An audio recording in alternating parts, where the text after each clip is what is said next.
Bila shaka mwezi wa 6 ni mwezi mzuri sana kwa msanii G Nako kwa hiki ambacho right now tunazungumza. Unafahamu kwamba hakuna kitu kizuri kwa msanii kama kupata show za nje. Lakini pia ukifanya uchunguzi utagundua kwamba namba ya wasanii ambao wanapata show nje ya Tanzania ni ndogo sana. Ni wasanii wachache sana ambao tunaona wakipata show nje ya Tanzania. Kwa asilimia ni Diamond sana amekuwa akipata show sehemu mbalimbali. Alikiba kidogo, Harmonize, Rayvanny.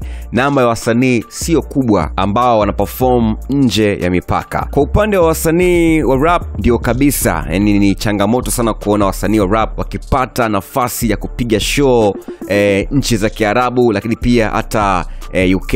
Sasa kwa G Nako imekuwa ni wakati mzuri, na huu umekuwa ni mwezi mzuri kwa sababu ifikapo tarehe 7 ya mwezi wa 6 mwaka huu, G Nako anakwenda kupiga show pale Crab Market Dubai, na hii itakuwa ni siku ya Jumamosi. So ni kesho kutwa tu hapo G Nako anakwenda kufanya onge moja la show. Na bila shaka najua Dubai pia kuna mashabiki wa G Nako ambao yawezekana walikuwa wanatamani kupata show ya G Nako, kusikiliza magoma kibao, ngoma kama Commando na ngoma nyingi ambazo zimekuwa zikifanya vizuri sana kwenye muziki wake. So get ready, ifikapo Jumamosi ya tarehe 7 mwezi huu, G Nako anakuja hapo Dubai Crab Market kwa ajili ya show kubwa ambayo naamini itaacha historia kwa watu Dubai, lakini pia kwenye muziki wa G Warawara.